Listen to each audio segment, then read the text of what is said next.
LDT 리더십 연구소장 쌤입니다.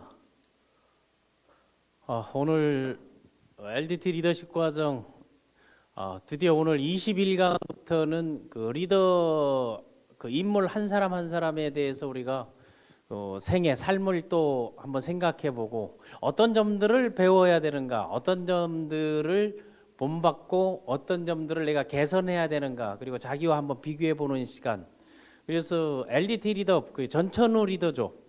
런두 티치, 배우고 행동하며 가르치는 그 전천후 리더로서의 소양과 그만한 그 가치가 있는 인물들을 한 분 한 분 여러분들과 함께 소개하고 학습하고 공유하는 시간을 가져보도록 하겠습니다. LDT 1번을 정할 때 고민이 많았습니다. 외국인을 할 것인가 아니면 이제 국내 내국인을 할 것인가 하는 부분하고, 과거의 사람을 할 것인가 현재의 사람을 할 것인가, 또 아는 사람을 할 것인가 모르는 사람을 할 것인가, 여러 가지를 선정하다가 최종적으로 이제 집약됐던 게 바로 세종대왕하고 이제 정조대왕, 조선 전기의 우리 최고의 리더를 할 수 있는 세종대왕과 후기의 최고의 리더 정조대왕을 놓고 누가 1번 타자가 되느냐 하는 거, 그거를 결정할 때 딱 한 가지였습니다.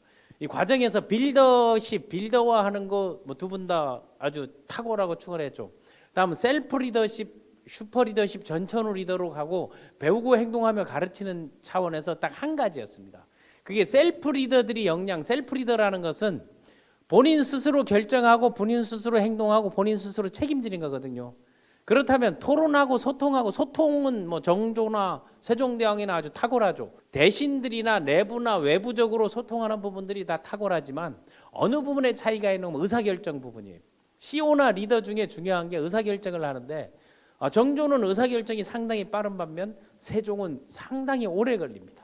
토론을 길게 하고 완전히 이해될 때까지 하니 몇 년 걸리는 것도 많았죠. 그런 부분에 있어서 그럼 셀프 리더십에서 우리가 이제 출발을 하는 거기 때문에 정조대왕을 1번으로 했습니다. 그래서 문무겸비 전천후 리더, 소통과 개혁의 군주, 바로 이 정조대왕입니다. 정조대왕이 시대를 앞서간 성인 군자라고 하죠. 기록에 성인이라고 명시되어 있는 유일한 조선의 27명의 왕 중에 성인이라는 글자가 성인 군자라고 들어가 있는 게 바로 정조입니다. 무예도 출중하고 다음 문무가 겸비되어 있는 그런 왕이 바로 정조대왕입니다. 그래서 그 어린 때 그걸 아우라죠. 그 아우를 그 원손이라고 하죠. 손자 중에 이제 원손으로 생각할 때 이 이름을 지어준 게 영조대왕이 산이라고 하죠. 그게 뭐 중국어로 셩이라고도 하는데, 이 산 어린 때고 22대 왕으로 되고, 그래서 이 정조대왕이 지금의 시대에서 어떤 부분을 우리가 본받아야 되냐는 게, 우리는 경영학적 차원에서, 또 하나는 그 사회에 활동을 하면서 조직 속에서 우리가 배워야 될 것, 우리가 알고도 못하는 게 있고 모르고도 하는 게 있단 말입니다. 잘못 알고도 제대로 행하는 게 있고 제대로 알고도 잘못 행하는 게 있어요. 역사를 공부하는 것은 과거의 그 일들을 학습하면서 미래를 예측하고 그거에 대한 해결책들을 찾아나가는 거예요. 그래서 크게 두 가지로 문무겸비라는 거에서 보게 되면, 문이라는 것은 문예부흥을 이끈 첫 번째 대표적인 게 규장각 아니에요. 문치규장, 무설장용 이렇게 얘기했죠. 또 하나는 국방개혁을, 그리고 우리의 그 막강한 군사력, 이런 것들을 했던 게 최강의 군대, 조선 최강의 군대를 만든 게 장용영이죠. 이 규장각 같은 경우는 이 왕실 도서관인데 그 안에서 많은 기록과 자료, 그리고 편찬, 지금으로 보면 미디어 엔터테인먼트 카테고리 분류와 세분화, 이런 것들을 이제 다 이루게 했죠. 그 안에 이제 초계 문신들을 육성 훈련시키면서 우리나라 미래를 이끌 미래인재 육성에, 그 미래인재를 육성한다는 것은 미래 전략을 갖고 있다는 거. 미래 전략을 갖고 있다는 것은 과거를 연구하고 현재에서 우리가 자기개발 노력을 통해서 그걸 만들어내가는 게 바로 우리 정조대왕입니다. 그 대왕이라는 말을 우리가 크게는 세종대왕, 정조대왕, 뭐 영정조 영조대왕이라고 이제 하는 경우도 있죠. 그런데 이 정조의 리더십을 강조하는 것은 수능 시험, 고등학교 한국사 교과서 시험 문제에 가장 많이 출제되는 그 범위로 보게 되면 거기에 킹이 이제 정조의 그런 업적이 많고 해놓은 일이 많고 또 바뀐 게 개혁이나 혁신들이 많았기 때문에 그런 게 있었다고 하는 거예요. 그래서 그 항상 그 리더십의 모형에서 빌더에서 셀프 리더, 셀프 리더에서 슈퍼 리더, 슈퍼 리더에서 전철 리더, 거의 그렇게 가는 과정에서 그렇다면 LDT 리더십에서 전철 리더십에서 그런 롤 모델을 찾아내는 기준이 뭐냐 하는 거예요. 그러면은 처음에 리더십의 종류나 유형들을 다 갖고 있는 것도 중요하죠. 전통적 리더십에서 현대적 리더십에서 11강에서 20강까지 그 종류나 특징들을 이제 설명을 이제 충분히 드렸으니까 정조는 전통적 리더십의 요소를 갖고 있었죠. 전통적 리더십에서는 태어날 때부터 리더였다는 거죠.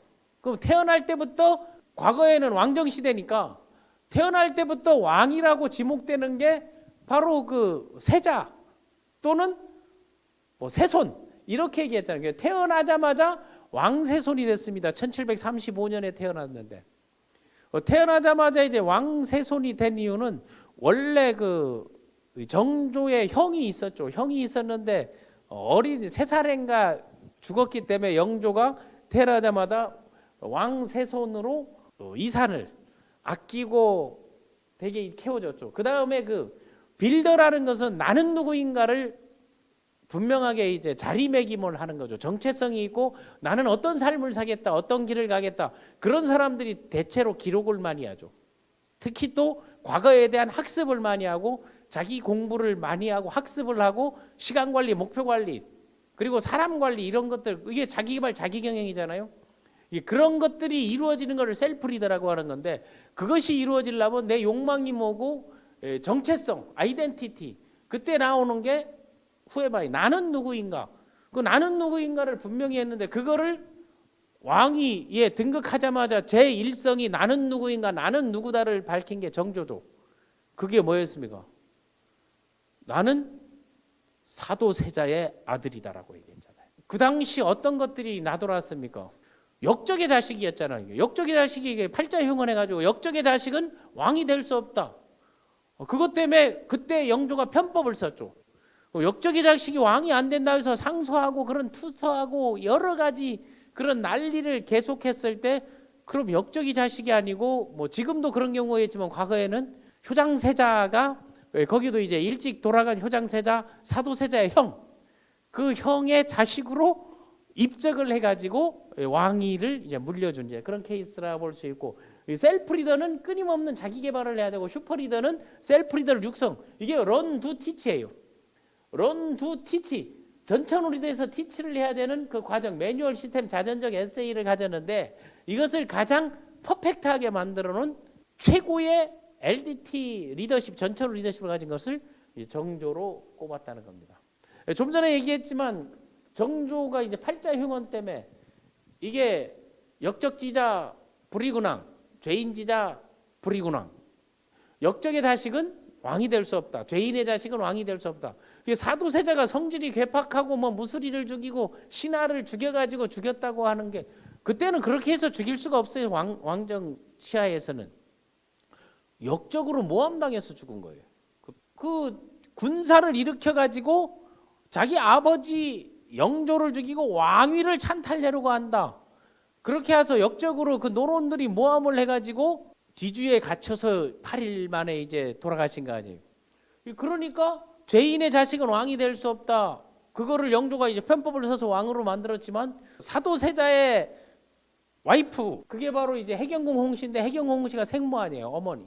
해경궁 홍씨는 사도세자가 왕위에 오르지 못했죠. 나중에 그 추존으로 이제 헌경왕후인가 이렇게 이제 추존이 되었는데 이사는 할아버지의 사랑을 받고 사도세자 자신의 아버지에게도 아주 애잔한 사랑을 받았고 어머니에게도 사랑을 받았습니다.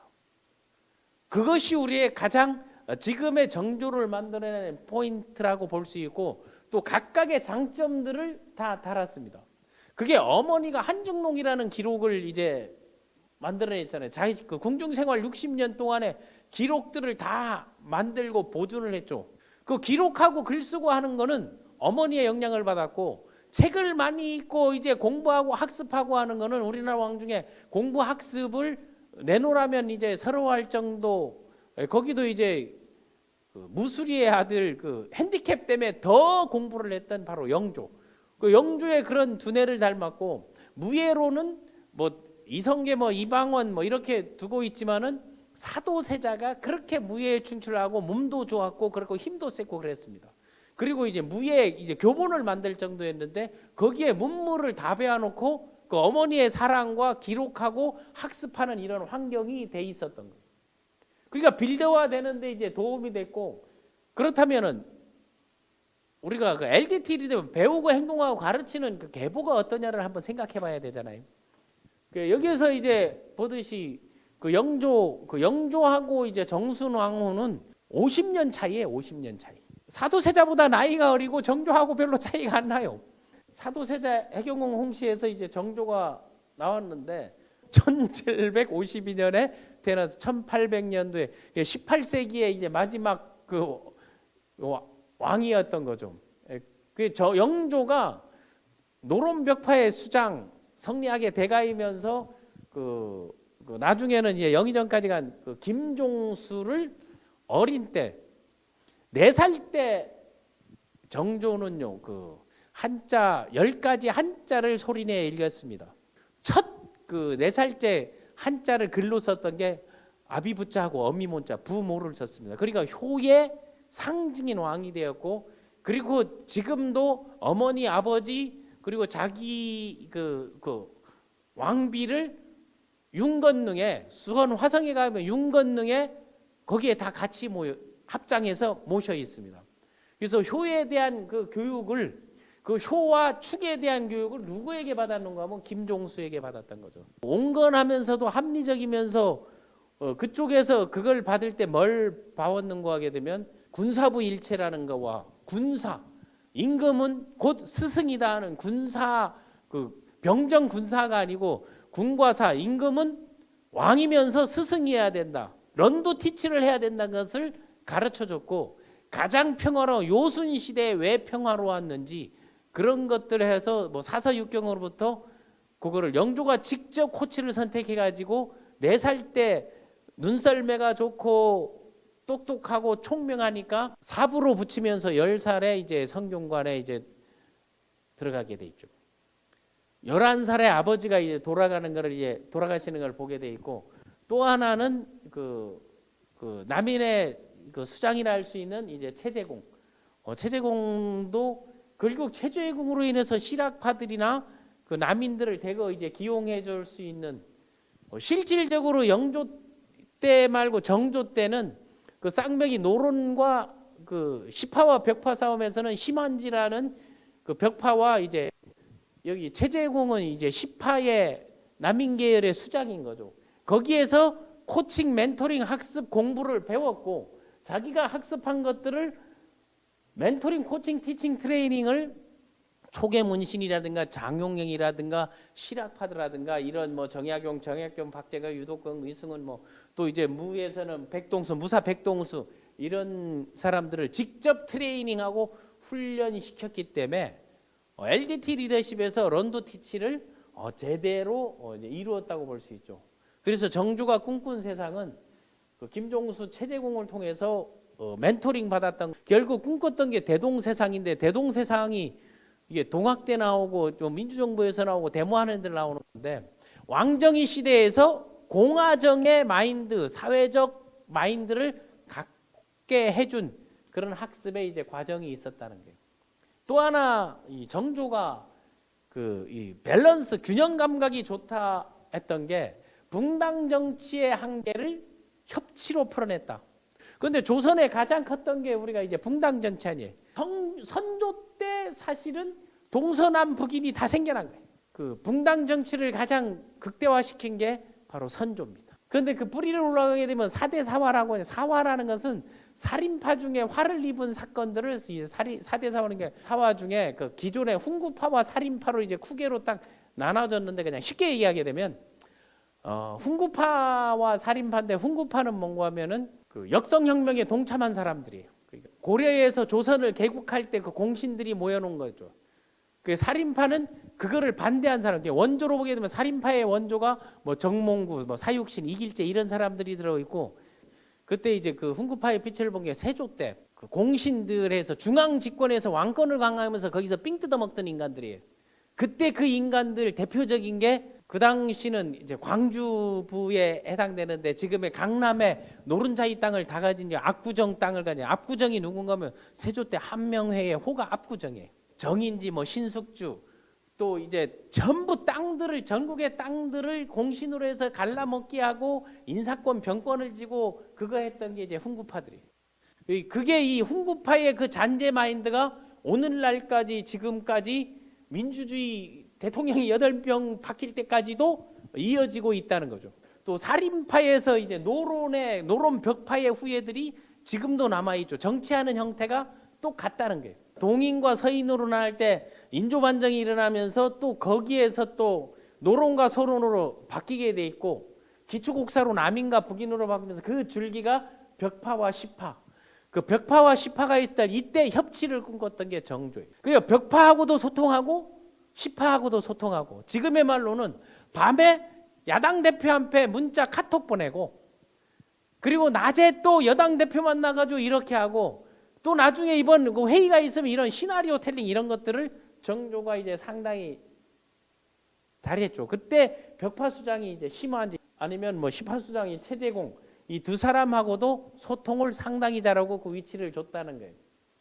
그 영화를 통해서 만약 우리 정조의 리더십을 한번 생각해 본다면, 그 영원한 제국, 이건 이윤아의 소설 안성기가 주인공으로 나왔던 거고, 다음에 그 영릴이라는 영화, 역적의 자식은 왕이 될 수부터, 그 왜 이런 게 나왔는가 하게 되면 리더십에서는 어떤 그 성과를 창출했을 때 어떻게 해서 그 일을 하게 됐는가, why, 이유가 무엇이고 무엇으로 했는가, 무엇으로 하고 어떻게 해나가고 무엇을 강화하고 비전으로 제시했던 게 뭔가, 이런 것들을 우리가 생각하고 그 현장에서 활용하는 차원에서만 들어주시면 이제 고맙겠습니다.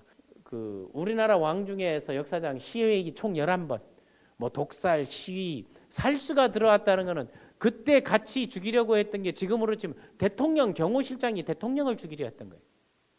정조는 자기 자신을 뭐 일찍이 뭐 활 쏘기도 잘하고 뭐 백발백중에 이제 활도 잘 쏘고 여러 가지 문무가 이제 탁월하고 밤새 잠을 못 자고 책을 읽었죠. 불안해서. 그리고 항상 갑옷을 입고 잘 때도 있었다는 거예요. 살수가 들어오고, 그 다음에 자기 호위무사들을 만들고 자기를 지켜주고, 그래서 홍구경, 장용영 이런 게 나오게 되는 거예요. 무사 백동수, 그거를 또 시스템화해가지고 그러면 최강의 군대를 만들자 해서 그 장용영 18,000명의 군대를 만들 수 있었던 것도, 그 동의는 첫 번째 자기를 지키려고 하는 빌더, 셀프리더, 자기를 지키려고 하는 게 확장적 사고를 가지면서 점차 확대된 거죠. 자기 공부하다가 맨투맨 코칭 티칭 하다가 규장각을 만들고 그 초계 문신들을 만들어 가지고 인재 육성에 갔던 거 마찬가지예요. 또 그들에게 역할을 분담해 가지고 그 역사적 흔적들을, 성과들을 많이 창출했던 겁니다. 그리고 항상 그 LDT 리더십에서 여러분에게 이제 미리 얘기하고 하는 거는, 그 통치에 대한, 그 통치자는 통치 비전이 있을 거예요. 국가 비전. 정조의 그 비전 선언문, 그 경장대고라고 할 수 있죠. 옛날에는 이 경장대고는 뭔가 면 대고, 국민에게 알린다는 거 아니에요. 이거를 만들어 국민에게 선포하고, 그게 뭔가 하면 정부의 시책, 주요 추진 정책, 이게 국가 비전 아니에요. 그때 정조는 이거를 민산인재융정 재용이라고 딱 했습니다. 그렇게 그걸 해서 이제 국가 비전을 선포했는데, 그거를 4가지 이제 우리 LDT 리더십 측면으로 본다면, 전 국민을 부자로 만들어줘. 우리 대통령 중에 성공하는 국민 뭐 부자로 만들겠다 이런 게 많이 떠들잖아요. 지금도 떠드는데, 백성의 재산을 부유하게 만들겠다, 민산. 그리고 두 번째는 인재를 중시해서 미래에 우리가 부강한 나라로 만드는데 좋은 인재를 발굴해서 육성하겠다. 다음에 국방개혁으로 강한 군대를 만들겠다. 그 당시 이제 소위 무신들이 아주 차별화당했고 어려웠고, 또 이제 무신들이 개판인 수준까지 갔었죠. 정조 때 지금으로 치면 국방비 비중이 50%가 넘었어요. 절반 이상을 쓰고 있는데 군대는 개또라이 군대가 돼 있는 거죠. 요즘 말로 해가지고. 군기가 빠져있고 형편이 없었고, 그래서 무신과 문신을 동일하게 예우하고 장용용을 설치하고 강한 군대를 만들고 힘을 쓰게 만들고 강한 군대를 만들게 해서 융정하겠다 했었고, 그리고 국가재정을 안정화시켜가지고 튼튼한 나라를 만들겠다. 그리고 왕실개혁부터 해가지고 군부일체라는 걸 떠져가지고 그 돈들을 전부 민생을 위해서 쓰겠다는 거죠. 그 차이를 우리가 그 재용의 차원에서 나라를 망하겠다 한 게, 우리나라 재정 상태 뭐 항상 뉴스에서는 그걸 가지고 떠드는데 잘 돼 있는데도 안 됐다고 하는 게, 그게 뭔가면 옛날 노론 벽파들의 논리인 거예요. 서로 모함하고 그런 것 때문에 그 사도세자가 결국 영모죄로 뒤주에 갇히게 돼 있는 건데, 그건 21세기인 지금도 이루어지고 있는 거, 가짜 뉴스가 나오고 그런 걸 충분히 보고 있잖아요. 그래서 역사학자가 자꾸 진보적인 생각을 하는 게, 역사를 보다 보니까 현재가 보이고 미래가 보인다는 거예요. 그래서 여러분들도 조직 속에서 조직의 리더십을 배우게 되면 다른 거 없습니다. 사람이 보인다는 거. 그래서 나라를 튼튼하고 나라가 망하겠다, 그때 얘기해서 100년 안에 망한다 했습니다. 다 100년 만에 망했잖아요. 엄밀하게 따지게 되면 죽고 난 다음에 110년 만에 망하겠다. 왜? 나라 재정이 동맥경화다. 이거 언제 터질지 모른다. 이거를 개선하지 않으면 이 나라는 엉망개판이 된다. 딱 한 게. 그래서 왕실의 재산도 조정의 재산이나 개인의 재산이나 그걸 하나 알아보고 내가 그건 왕정체제에서 만든 거죠. 그거를 그 군부일체는 반대한 사람들도 많은데 멋대로 쓰지 마라 하는 차원이 정조의 생각이죠. 다음에 그 감성 리더십, 그 리더십에서 감성, 소통, 커뮤니케이션. 그래서 시나리오 텔링, 그 자기개발, 자기경영에서 셀프 리더십에서는 스토리텔링, 시나리오 텔링, 프레젠테이션 이런 게 중요하잖아요. 그거를 상당히 잘했고 명분을 만들고 실리를 챙기고 했던 것들을 그 한 예로 협치를 했다는 게, 그 당시 저 심한지는 벽파의 수장관이 심한지에게 그 편지를 299통의 편지를 보냈다는 게 지금 그 공개되고 이제 나오고 했는데, 그 편지를 보낼 때 전날 하면 내일 하게 되면은 오히려 내일 그 지금으로 하면 내일 당신 내 자를 거요. 그래 알고 있으라고. 자르기 전에 이런 얘기 나한테 해도 돼. 그리고 따질 거 하고 안 된다고 상소 올리고 나를 되게 치라고. 그 내가 거길 듣고 난 다음 당신 자르고 당신 유배 보낼 거니까 거기 가 있으라고. 당신 잘라서 집에서 쉬고 있으라고. 그 다음에 조용해지면 불러올 테니까. 그런 시나리오 텔링을 잘했죠. 그게 지금의 정치인들이 협친 거죠. 전쟁 때 1차 세계대전, 2차 세계대전 가만히 봐보세요. 남북전쟁 할 때 봐보세요. 앞에선 싸우고 뒤에선 쌀 팔고 땅 팔고 뭐 엘라스카 뭐 곡식 팔고 다 하잖아요. 그게 정치인 거예요. 그런데 그거를 뭐 야매다라고 몰아붙이는 게 아니고 너무 한쪽만 보지 말고 그런 협치를 정조는 지금의 21세기에 필요한 리더십을 그 당시에 200년 훨씬 이전에 그거를 발휘했다는 거, 250년 전에 이런 것들을 발휘했다는 게 엄청난 감성 리더십을 갖고 있다. 소통의 리더십을 갖고 있다. 그리고 소위 말하는 협상과 이런 명분과 실리와 그런 상황들을 잘했다는 거. 그러면 심한지에게만 하면 그렇지 않습니다. 자기 대신들에게, 또 하나 여야에게, 이런 모든 사람들에게 하나하나 글을 써주고 편지를 써주고 했던 거, 그거를 철저하게 배운 게 수제자 중에 수자중이면서 소위 말해 신하 중에 신하였던 게 다산 정약용이에요. 그러니까 런두티치에서는 가급적이면 연관성 있는 사람을 2명을 묶어가지고 이어서, 그럼 22강이 다산 정약용이 되는 거예요. 정약용은 정조에게 배워서 또 정조의 때 성과를 내고 티치를 통해서 지금 역사상 위대한 세계 유네스코 인물이 된 분 아니에요. 또 정성을 다해서 이제 소통할 때 여기에 이제 그림이 뭔가 하면 그 행렬하는 거 행렬도거든요. 환호 행렬도라고 해가지고 뭐 만찬도 행렬도 이런 것들을 보게 되면 정조대왕이 뭘 잘해? 마케팅을 상당히 잘해요. 프로모션을 상당히 잘했죠. 김홍도 이런 친구들을 불러가지고 직접 그림을 그리고 다하게 만들어 놓고 그걸 마케팅하고 보여주고, 또 직접 정치를, 소통의 정치를 해가지고 격쟁이라는 게 신문고와 같은 건데, 격쟁은 뭔가 하면 꽹가리를 계속 치는 거예요. 왕이 행차할 때. 그 왜 저렇게 시끄럽느냐 하게 되면, 격쟁이 옵니다 하게 되면 그냥 다가가지고 어인 일이더냐 억울할 일이 있습니다. 그게 뭐더냐 해서 현장에서 그걸 다 들은 거예요. 10년간 그 격쟁하고 소통하고 했던 게 3,500 건이에요. 10년간. 매일 하루에 한 번 이상 그런 것들을 격쟁을 통해서 소통하고 그 문제를 해결해주고, 그래서 저 흑산도에서 직접 찾아와 가지고 정조를 만나 가지고 그 지역에 그걸 했던 게 보게 되면 KBS 역사 드라마나 아니면 자산어보에 잠시 한번 영화에서도 나오기도 하는데, 혹시 여러분 흑산도에 가게 되면 그 김이수라는 분이 있어요. 김이수라는 분이 그 500km가 되는 걸 배 타고 뭐해서 정조에게 와서 직접 하소연하고 소통해서 문제를 해결해주고, 그 흑산도 일대, 그 나주 밑에 흑산도 일대, 뭐 속일도 이런 일대 모든 사람들이 추앙하고 있는 건데, 그 섬에 먹고 살기도 힘들고 배 타고 나가다 태반이 죽어버리는데 세금이라는 세금을 어떻게 걷어들이는데, 종이세 이런 것들은 뭐 다 내고 했는데 고등어 잡는다고 고등어세를 붙였던 게 그때예요. 그런 것들을 왜 그 당시는 지방 관리들이 지방세 착취가 상당히 심했을 때잖아요.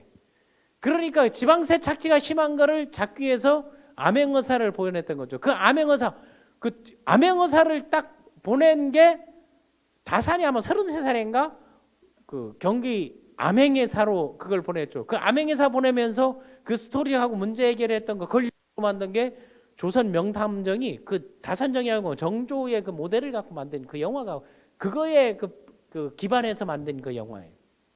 그러니까 이런 것들을 보이면서 왕의 용안의 얼굴을 보는 것도 평생의 문제 해결이잖아요. 누구든 가까이 와서 경비를 해치지 말게 하라 했어. 그러니까 이제 신하들이 그러면은 살해 위협되면 안 됩니다 하니까 했던 말이죠. 왕 주변에 있는 조정에서나 죽이려고 하지 마 이 새끼들아. 백성들은 절대 백성을 위하는 리더는 해치지 않는다. 나는 백성을 믿는다. 그래서 백성에게는 거침없이 다가섰습니다. 또 하나 이제 잘했던 게 뭐냐면 누군가 만들어 놓은 거를 활용을 잘했다는 게, 런두티치에서 두잉에서 세종 때 사실은 그 한글을 만들 때 뭐 체익현이나 상소 올리면서 그렇게 반대해서 만들어 놨지만은 그 살인파들은 한글을 못 쓰고 다 한자를 썼잖아요. 약해서 사사합리가 한자를 하고 천박하다 했는데 민본들은 그걸 썼는데, 그거를 민본들이 본격적으로 향해서 그 문자 해독률을 70% 가까이, 이것도 추정입니다. 그거를 올려놓은 우리 조선 역사상 가장 많이 올렸던 게 정조대왕입니다. 선왕께서 했던 것들을 펼치면서 그중 하나가 이제 난중일기. 난중일기는요, 난중일기라는 말이 정조가 붙인 말이에요. 이순신 장군이 그 기록했던 일기를, 이순신 일기를 일화나 행적이나 인품이나 여러 가지를 다 모아가지고 거기에 이순신 전집 유고전을 만들게 했습니다. 그 이름을 난중일기라고 평해서 그런 것들을 장한 사람, 잘한 그 리더, 그 역사성이 있고 교과서 왜곡 이런 게 아니고 역사를 바로 세우기 위해서 끊임없이 모함당하고 수모당했던 것을 이제 풀어주는 일들을 계속했죠. 또 하나 이 모든 과정을 기록으로 남기는데 매뉴얼화했는데, 이게 이제 그 수원화성, 지난주에 수원화성을 갔다 왔거든요. 수원화성하고 윤건능을 갔다 왔는데, 그리고 이 수원화성의 모든 기록들이 그 동원된 인원 총 11,820명, 공사의 병비가 돈 곡식으로 들어가고 비용으로 들어가고, 여기 수원화성을 만들어서 우리나라 최초인 게 맞으면, 저기 최초인 게 뭔가 하면 KS 규격품이 이때 난 최초라고 보는 거예요. KS 규격품을 만들어가지고, 그러니까 거기에 벽돌들이 이제 다르게 돼 규격을 정한 석재를 사용하고 중국 성곽, 그 중국 성곽, 그 청나라의 축성 기술들을 그 책들, 그리고 저 유럽에 있는 것들을 누구에게 하면 그 수찬 시절에 다산 정약용이 그때 뭐 거중기를 만들어 놓고 이 농로를 만들어 놓고 그때 그 학습을 하게 시켜 놓고 그걸 인재를 등용하고 써먹게 되는 거예요. 그 여기에 총 책임자가 최재공이었는데, 이걸 그 기본 설계들 안에 들어가 있는 것은 누가 다 했습니까? 정약용이에게 축성 기간을 7년 완벽하게 만들어냈죠. 그리고 돈 4만 냥을 절감했다 해서 극찬을 했습니다. 정약용을. 너뿐이 없구나 해가지고. 그 당시 4만 냥이게 되면 지금의 4조, 40조, 4대강 기술 들어간 40조 생각하면 40조 정도가 된다는 거죠. 그리고 또 이때 최초로 했던 게 공공근로에 대한 공공근로를 의무근로가 아닌 유료근로로 만들어놓은 최초라고 볼 수 있습니다. 모든 일한 사람들 이렇게 해서 다 일비를 지급해 줬던 게 정조가 그걸 만들어 놓은 거예요. 그 강 건너서 오면서 모셨지만 조선의 새로운 신도시를 만나서 사람마다 부유롭게 집도 갖고 넉넉하게 살게 하리라 해서 이게 지금의 뭐 세종시 이라듯이 정조가 구상했던 조선 최초의 신도시가 바로 난 수원 화성이라고 생각합니다. 그리고 그 옆에 지금 그 화성의 윤건능, 자기는 그 노후 설계를 정확하게 했죠. 그래서 정조가 수원 화성 축성 후에 그 조선의 나라 비전, 지난번에 리콴유의 1, 2, 3, 4, 5를 하던 나라 비전을 제시했죠. 이거를 누구? 그 당시 그 최재공에게 이거를 시켜가지고 그 국무총리에게 시켜가지고 국민에게 선포하라 이런 거였죠. 그 나라 비전을 해가지고 그때 인민화락 호호부실, 인민화락, 사람마다 발고 죽게 건강하게 한다는 것은 사람마다 사람이 행복한 세상, 국민이 행복한 세상, 그리고 호호부실, 부와 열매 결실이 있고 부가 있는 거, 호호 집집마다 1인 내 집을 갖고 부유하게, 이것을 국가 비전으로 선포했던 게 정조입니다. 그러니까 셀프 리더십에서 편하게 사용하게 함이라는 세종보다 훨씬 업그레이드 돼 있는 빌더 셀프 슈퍼 리더화가 돼 있기 때문에 먼저 정하게 되었다는 거예요. 인재 활용, 적재적소에 대한 인재 활용 부분인데, 이게 이제 배다리 저기 양수리에 가게 되면 그 양평 양수리에 가게 되면 배다리가 지금도 있거든요. 그 행사했던 것들이고, 배다리라는 지역이 있잖아요. 그 옆으로 들어가게 되면은 그 남양주 옛날에 마부, 지금은 조안면 능내리가 있잖아요. 지금 남양주 옛날에 광주 부라 그랬죠. 광주현. 이제 거기에 보면은 실학박물관도 있고 그러는데, 이 배다리를 만든 거, 배다리를 만드는 것도 그 설계나 이런 과학적인 걸 내는데 정약용 선생이 다음 강에서 제가 이제 얘기하겠습니다만은 그게 아주 탁월했던 거죠. 정약용 선생이 이제 탁월했던 게 수학적 기능과 원근값이나 문무, 완전히 복제된, 정조의 복제된 신하로서 나중에는 가르침을 이제 선포한 선생님으로서, 그러니까 저의 롤 모델인 거죠. 그래서 다산 정약용 선생이 그 배다리 될 때 이 배가 이제 그 정조가 멀미를 많이 해서 아버지의 묘에 인사를 못 가잖아요. 그 못 가니까 지금의 용산에서 노량진으로 그 이어지는 걸, 그걸 배다리를 한번 만들어봐라 하는 거를, 그런 그 코칭하고 그 어젠다를 던져줬을 때, 그거를 다산 정약용이가 작은 배로 이래 연결하면 택도 없다 해가지고 큰 배 36척을 앞뒤를 바꾸면서 가운데에 갈수록 크고 높은 배, 뒤를 높게 해서 지금의 다리 교각처럼 만들고, 그 위에 융을 깔고 그 나무판들을 설치해가지고 서로 움직이지 않게, 좌로 움직이지 않게 만들어 놓고, 지금의 교각 다리처럼 똑같이 저렇게 만들어 놓고 거기를 왕이 행차하면서 멀미 없게 딱 만들었단 말이에요. 적재적소의 인물의 활용이나 이런 거를 상당히 잘했죠. 그리고 우리 27명의 왕 중에 뭐 사관원이나 뭐 홍문관이나 아니면은 그 여기에서들 그 기록을 하는 실록을 쓴 사람들이 대신들이 쓴 게 아니고, 정조에 대한 기록은 정조실록도 있지만 어머니의 관점에서 쓰는 한중록이 있습니다. 어머니에게 배웠던, 어린 때부터 배웠던 글 쓰고 기록 관리하는 이런 일기를 꾸준히 써가지고 그거를 일성록이라 하거든요. 그 일성록들을 모아가지고 홍제전서, 홍제전집을 만들어요. 그러니까 자기의 자전적 에세이, LDT에서 논문을 쓰든지 매뉴얼을 만들지 시스템을 만들든지 자전적 책을 써야만이 LDT 리더가 될 수 있다, 전천후 리더가 될 수 있다라고 가르칠 수 있는 자기 매뉴얼을 갖고 있는 게, 그 매뉴얼을 만들고 했던 그게 이 홍제가 그 호거든요. 홍제전서를 이제 만들었다는 거고, 다음에 이제 군주로서 왕실 개혁, 궁부일체 이거를 내세우고 항상 선언 선포하고 미리 자기 할 길을 얘기하니까 뭐가 많겠습니까? 그걸 음모하고 비방하고 상소하고 하는 그런 상소들을 또 정조는 하나도 빠짐없이 다 읽었다는 거예요. 그래서 그 슈퍼 리더십, 인재 발굴 육성을 그 하고, 그걸 기록으로 저기에 보면 다 나와 있죠. 뭐 서영보로부터 뭐 정약용으로부터 뭐 심균호 이런 것들이 뭐 서유문 쭉쭉 이제 다 나와 있잖아요.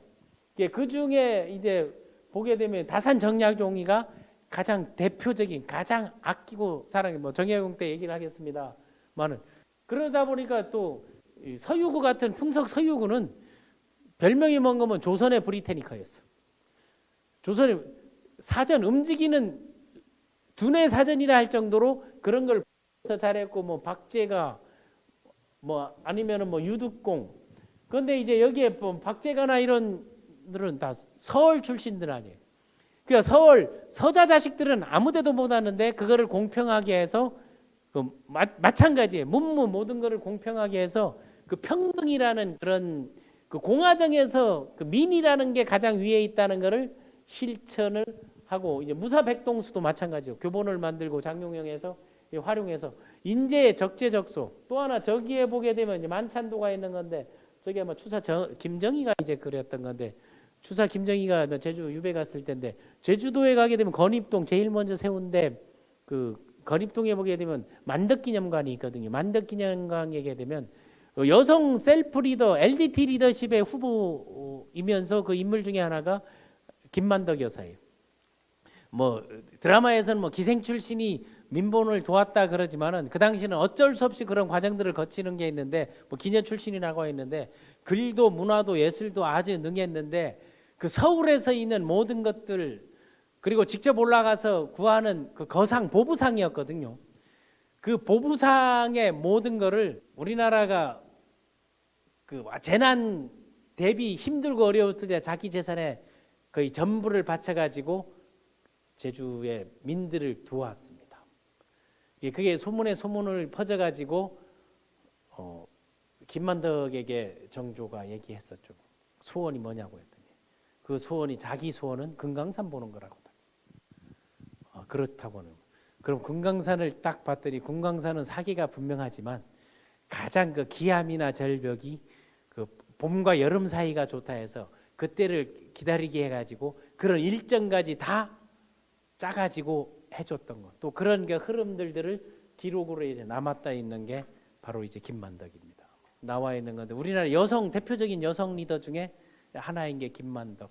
그러니까 배워서 행동해서 가르치고 그리고 선한 영향력을 풍긴 그런 그 적재적소들을 이제 잘 활용하고 또 여성을 존중했던 게 조선 시대에는 여성들이 밥을 같이 못 먹었습니다. 봉수당 진찬도라는 거거든요. 자기 어머니 해경궁 홍씨의 회가변 파티에 여자들도 같은 자리에 앉고 더 높은 자리에 앉고 행렬이나 이런 거 보게 되면 자기 왕이지만 항상 그런 존중, 리스펙트가 있었다는 게 그림으로 볼 수 있고 또 남녀의 귀천을 가리지 않았죠. 정조의 이야기는 뭐 해도 끊임없는 건데 그 리더십에서 우리가 본받아야 될 것들이 어떤 것들이 있는가 이런 것들에 대해서 본받아야 할 리더십에 보게 되면 항상 첫 번째 여러분들이 자기 개발 런두 티치 차원에서 정조는 배우기를 그리고 자기 이야기를 책은 항상 2번 이상 읽는다. 한 번 읽고 끝나지 않고 그냥 한 번 읽고 한 번, 2번 또 매일 기록하고 웬만한 거는 인내하고 참아라. 다음에 그 시간에 대한 관리를 철저히 해서 우리나라에서 좀 거꾸로 생활한 사람 중에 이제 한 사람이라고 볼 수 있죠. 밤에 책을 읽는다고. 그거는 신변의 위협 때문에도 있고 읽어야 할 책이 이제 너무 많아서 그래서 정조대왕이 우리나라 왕 중에 이제 안경 끼는 임금이죠. 그 안경을 이제 끼고 세종도 책을 많이 읽어가지고 나중에는 이제 눈이 멀어지고 하고 또 다산 정약용도 이제 안경을 꼈는데 빌더는 나는 누구인가 정체성 확립하고 사도세자의 아들에서 조선의 개혁군주로서 가는 거 그리고 비전과 사명 그리고 긍정적인 마인드와 열정적인 것들을 여야 가리지 않았고 셀프리더 육성 대체 인력을 확보했고 LDT 매뉴얼 그리고 에세이 자전적 홍제전설을 냈고 꿈 목표 계획 기본 스킬 파워가 돼 있고 내공과 외공과 아성을 갖춘 이런 그 전천후 리더십을 우리가 배워야 되지 않나 하는 거예요.